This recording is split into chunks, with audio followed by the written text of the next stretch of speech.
I was deep in the womb of the countryside in northern Uganda. Why? Because as you may remember, very few places suffered as northern Uganda as a result of 20 years of war and encampment. This is the place that you remember the Undersecretary General for Humanitarian Affairs once called the worst forgotten crisis in the world. So for the last 5 years or so, I've been working together with others, with the community, building a non-partisan, across-the-board movement to restore, to rebuild, to resuscitate this once progressive, dynamic society, which is now a shadow of its former self. The press, good evening, and thank you so much for joining us. It's my honor to present to you Ambassador Olara Otunu, candidate for Secretary General of the United Nations. He has just set out his vision to the General Assembly, and now he's here to take your questions. Ambassador Otunu. Ladies and gentlemen of the media, before I say anything, may I please introduce you to our Prime Minister Emeritus, Dr. Ruakana Rugonda. He's one of the most eminent leaders in our country at the international level as well. He served as ambassador here, Prime Minister many years, and is now senior presidential envoy and the one who is leading our lobbying effort. We are also very honored to have here Ambassador Kakonge, who is the Ugandan ambassador to the United States, based in Washington, D.C. And earlier I told you how touched we are that Mr. Salim Lone, who is one of the survivors of that horrific attack in Baghdad in 2003, is today here with us on this very poignant occasion. So thank you. I'm happy to be with you, and I'll take your questions.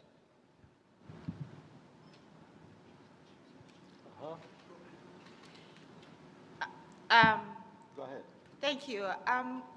My name is Damilola. I write for PASBU. My first question, there's been a lot of speculations around why you're just coming out now. Not only have you been an institution within the UN for a long time ago, the last time you had any position at the UN was 2005. Not only are you 2 decades late, so to say, for this race, but also you joined the race itself when the process had progressed substantially. If you could talk about that, would be great. Thank you.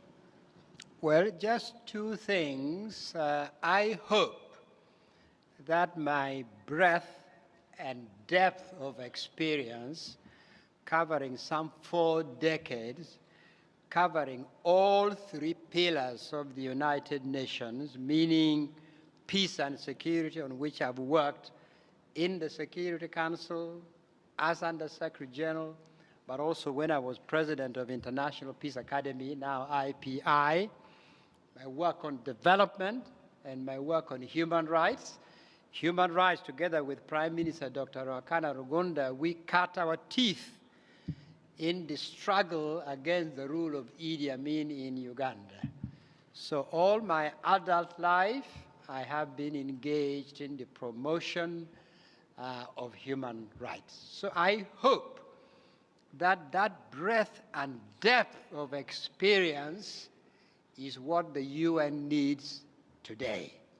More than that, some of you may know that in the leadership positions I've occupied here at the UN and elsewhere, my trademark has been 2 things: building consensus, even when things are very contentious. 2 examples you may recall. One, the Otunu formula, which is now being used since 1981 to elect the Secretary General. I was able to put that together in 1981. Two, in this very hall, in this very hall, the General Assembly, 1983. You may recall in October, in the middle of the General Assembly, we had the Grenada crisis. The government was overthrown, new forces took over, the president was killed, and we had two delegations turn up here to represent Grenada. At that time, I was the chair of the Credentials Committee, and it fell to my lot to work out something to get the General Assembly out of a 3-week paralysis that had befallen the General Assembly. Later again, when I was Under Secretary General working on the issue of children and armed conflict, previous to my pioneering work, the Security Council preoccupation was essentially about the security of states. Nothing wrong with that. That's what the Charter had provided. It fell to my lot to forge a consensus, to build a common position within the Security Council to incorporate the most vulnerable segment of our population, children, in situations of conflict, and women and other innocent civilians. That machinery is now being expanded to incorporate very important provision for protection, for enforcement, and I'm very happy about that. So really, I bring that experience. And now just you may have heard, when I began receiving calls and messages from around the globe suggesting that I should consider entering this race, I was not in New York. I was not in London or Paris. I was not even in Kampala. I was deep in the womb of the countryside in northern Uganda. Why? Because as you may remember, very few places suffered as northern Uganda as a result of 20 years of war and encampment. This is the place that you remember the Under Secretary General for Humanitarian Affairs once called the worst forgotten crisis in the world. So for the last 5 years or so, I've been working together with others, with the community, building a non-partisan, across-the-board movement to restore, to rebuild, to resuscitate this once progressive, dynamic society, which is now a shadow of its former self. So I would hope that these body of experience, which is probably unusual in their breadth and depth, might be useful for the UN and international community at this particular moment. Let me say also, when I say to the members, the UN can no longer bear the full burden of what has been placed on it. The UN should look to share, to partner with others, especially regional groups. When I was at the UN and when I was at the International Peace Academy, part of what I did with various regional groups was building that partnership. So I would hope that when we are looking for a Secretary General who is active, who is engaged, who knows the permanent members, knows the membership, has actually had a track record of building consensus and proposing innovative solutions in difficult situations, I would hope that members might have a favorable look at my own background. So that is the answer to the questions you asked. Your Excellency, also, the UN right now is going through its worst financial crisis in decades. You've talked about innovative things that you've done in the past. What new solutions might you have in solving this perennial problem for the UN right now? First, Madam, I have said that the enterprise of reform today at the UN is not an optional choice.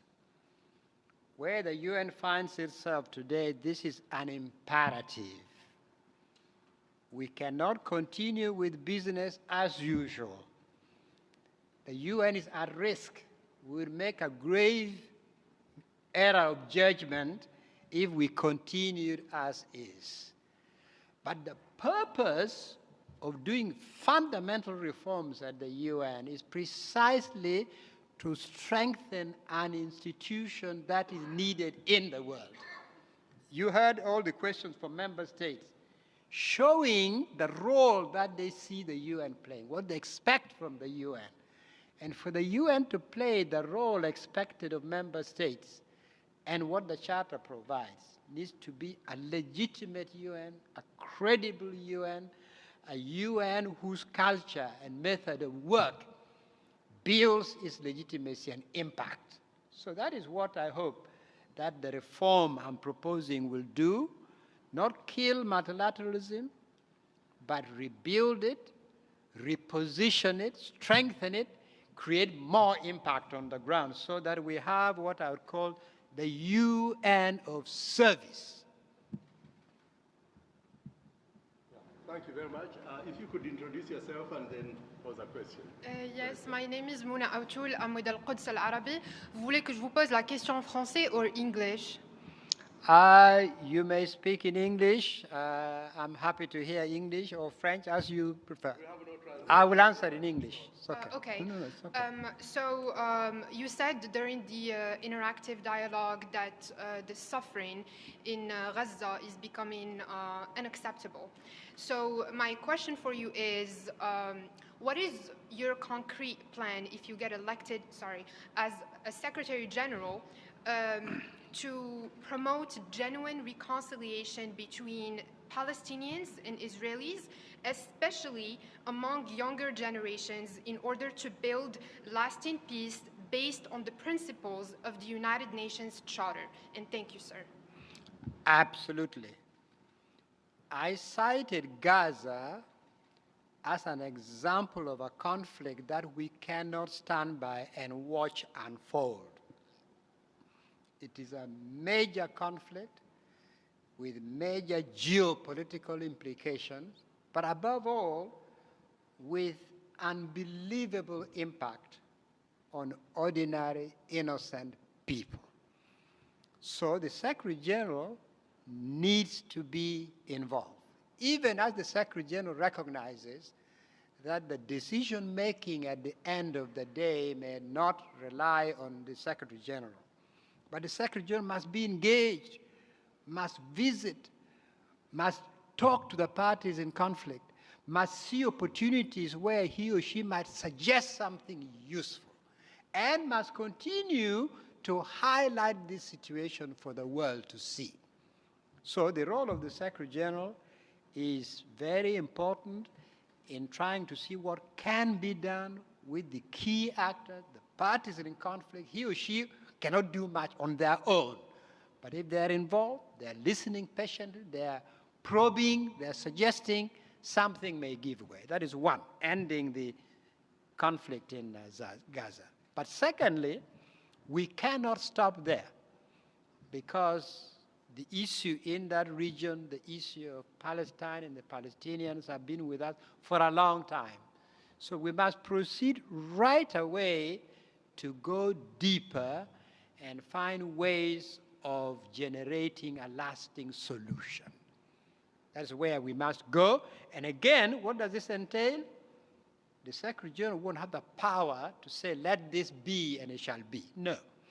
But the Secretary General must engage with all the parties in the conflict, all the key actors in the situation, be part of the solution. And I hope it will be possible for the Secretary General to make some suggestions that will prove useful and open the way to a lasting solution. I will allow you a follow-up question, but if there are others, please make it quick. Sorry, what were you saying? Go ahead. Thank you very much for your answer. I'm just asking, is there a specific method of action, specific plan to achieve the goals that you are talking about? No.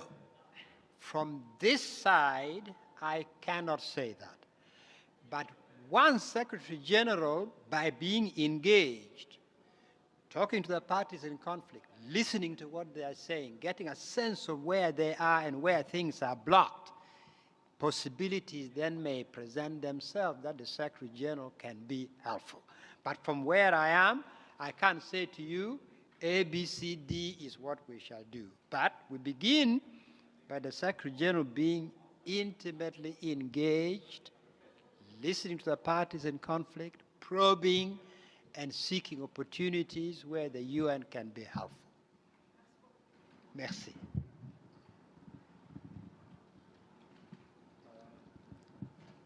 Thank you very much. Oh, you have?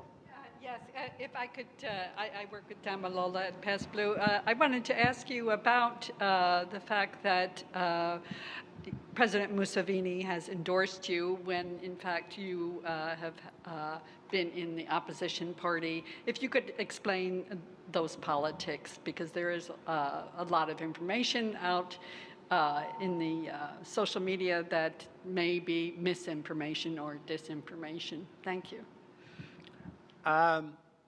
President Museveni and I know each other well. We go back a long time, together with my brother, the Prime Minister. We were engaged together in the struggle against the Idi Amin regime. Subsequently, our paths diverged politically, including with my brother, the Prime Minister. And indeed, within Uganda, there are important points of divergence that needs to be talked through.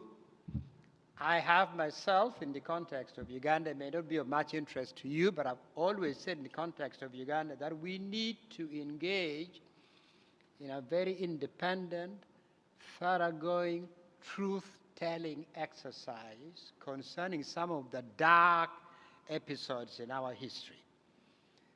Two, I have said, we need from there to have acknowledgement. But we acknowledge what each of us may have contributed to those dark episodes. And that will then liberate us to climb onto the hill of national reconciliation. It's not for purpose of retribution, not for purpose of revenge, but in order to achieve genuine national reconciliation. And that remains a discussion which I continue to have with Mr. Museveni and with other leaders in Uganda. And that indeed, by the way, is my position not only with regard to Uganda, but in other situations where I've been involved, situations of conflict, of dark episodes in the history of countries. I've called for the same thing. And I have advocated the same thing in my own country.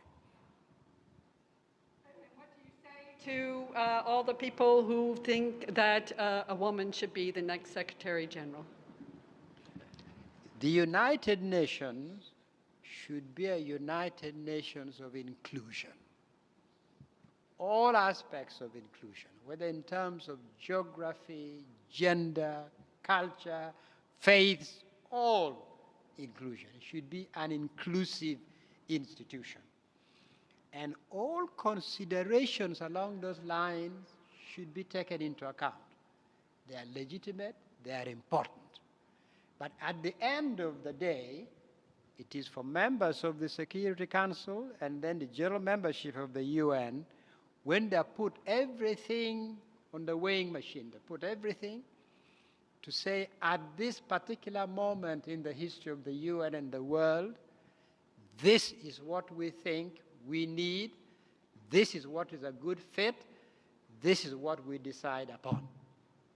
That is for the Security Council members and the general membership to decide. But these are all very important, legitimate, and much appreciated considerations taken alongside other considerations.